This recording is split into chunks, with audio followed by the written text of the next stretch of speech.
Be sure to take the elevator to success and subscribe and hit like. Your brain will thank you. You may think that the job of a logic detective is all glamour and excitement.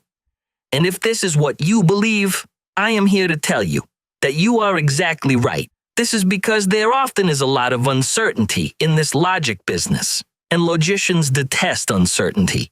No, we like cases that we can close and walk away from and never worry about again. Cases in which the facts line up. Cases in which the reasoning locks tight. No gaps. No escape. Those are deductive cases. But much of the time, the city does not give you that kind of certainty. Much of the time, you are working with something else. Something looser. Something only probable. Sometimes, you are working with induction.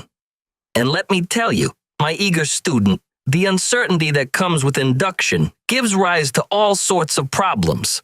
But that is why I am here. That is why I have a copy of the portrait of David Hume in my office. I am a logician.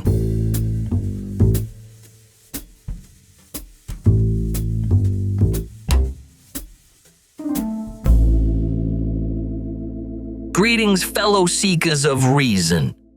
In the last video, we asked a simple question. What makes a good argument good? And as you already know, every argument, deductive or inductive, can fail in two ways. Two. No more, no less. An argument can fail because of bad form, or it can fail because one of its premises is false. Sometimes an argument fails for both reasons, but that is the whole game. Form and content. And, as we saw last time, we know a lot about what makes for good form or bad form in deductive arguments. Now tonight, we turn our attention to inductive arguments, and things are about to get much less certain. Why do I say this? I say this because, as you know, a deductive argument promises certainty. In a deductive argument, the arguer is claiming that if the premises are true, the conclusion must be true. Inductive arguments, however, do not make that promise. Induction says something weaker. When a citizen makes an inductive argument, they only claim that if the premises are true, the conclusion is probably true. Not guaranteed, just likely.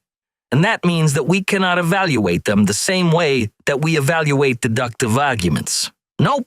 To evaluate inductive arguments, we need a different way. A different approach. Now, before I go any further in this investigation, I must caution you. Logicians and philosophers have a pretty good understanding of how deduction works. Not a perfect understanding, but still pretty good. But when it comes to induction, we are largely at sea. We really do not understand some of the most basic things about inductive arguments. Trying to understand how induction works is like trying to understand how Big Ear Benny is able to run his floating crap game and not get caught. After all, everyone knows where the game will be held. Maybe it is because his big ears help him hear when trouble is coming long before the trouble arrives. I just don't know. Oh, wait. Are you saying that you do not know where the floating crap game will be held next? I am sorry for you, my innocent friend, but perhaps it is best if I do not tell you, for I am not at all sure that Benny runs a clean game. Anyway, we have gotten off track, my friend, and it is my fault. We were talking about inductions and what makes them good or bad. Perhaps I should give you some examples of inductive arguments. Perhaps that will help make things at least a little clear. First, let us start with a bad one. Consider this argument. Both times I have worn my good luck tie, the Detroit Red Wings hockey club have won the game.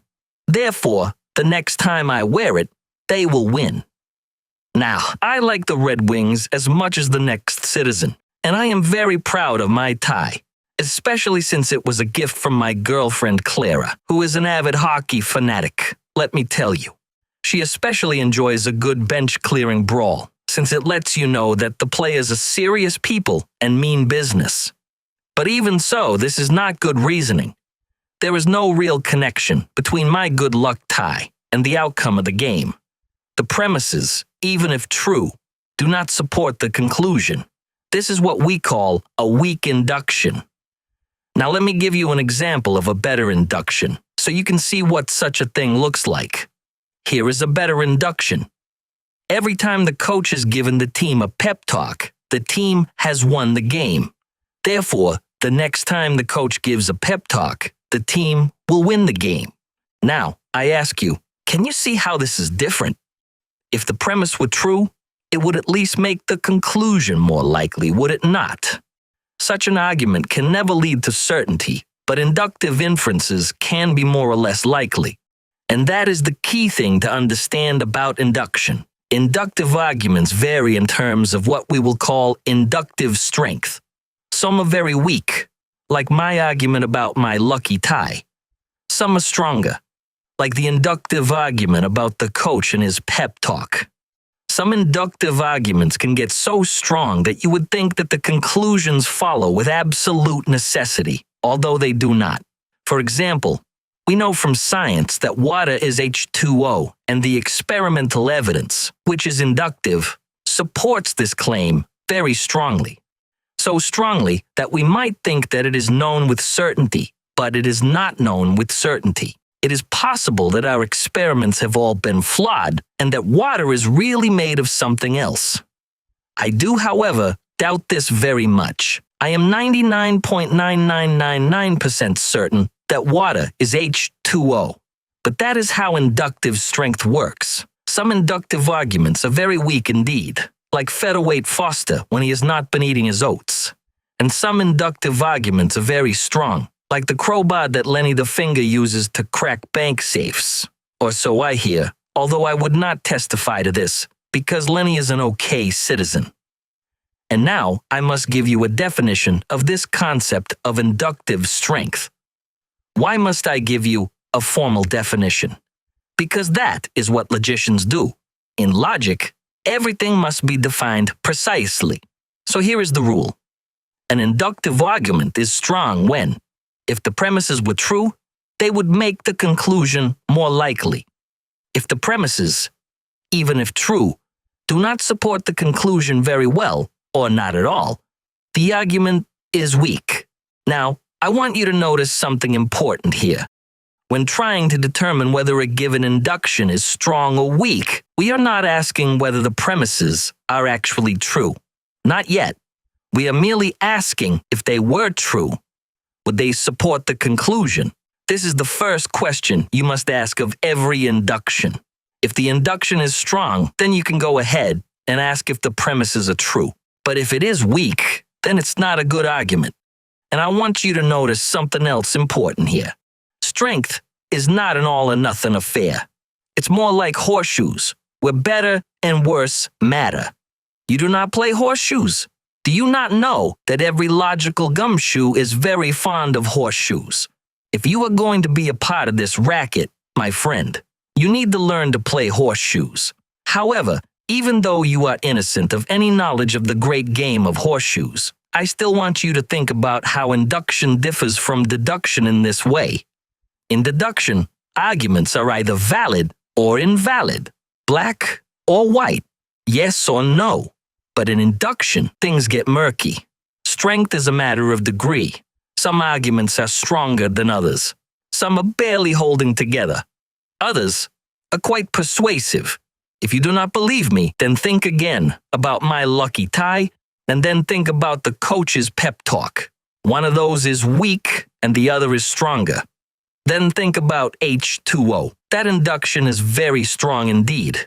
It is so strong that I think you could hang your hat on it and not worry, even if your hat was a 10-ton fedora. So now you know that each induction has a different level of strength, and figuring out exactly how strong an induction is, well, that is one of the hardest problems in logic. Again, I must level with you, my patient friend. We do not fully understand how induction works.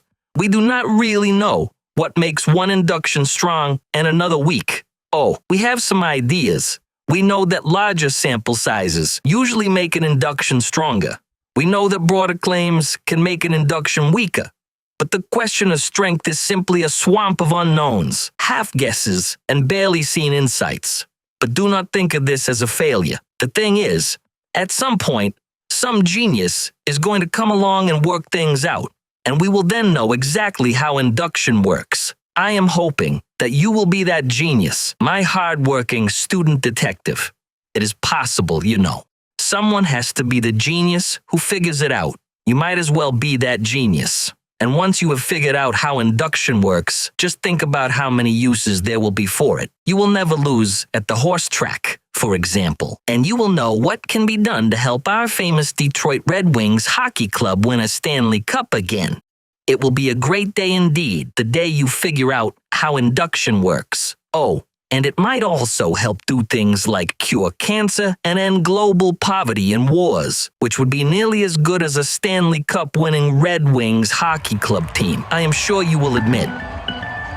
But I am forgetting to tell you about the second way that an inductive argument can fail.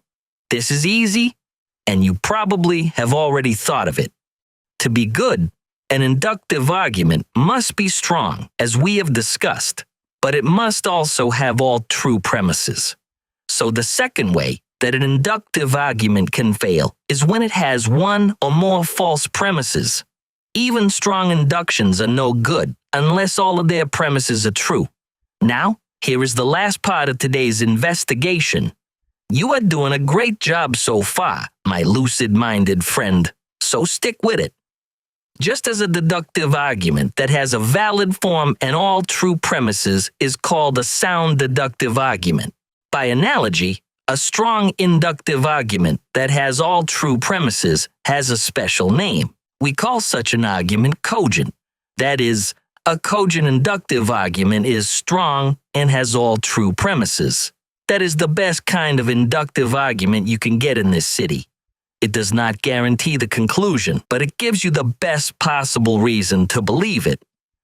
And now I must retire to the Goose Bar, because they have the Red Wings hockey club game on the good old Dumont TV. And I am anxious to test my hypothesis that because they have beaten the Rangers of New York 5 times in a row, they will beat the Rangers again tonight. What do you think, my friend? Is that a strong or a weak induction?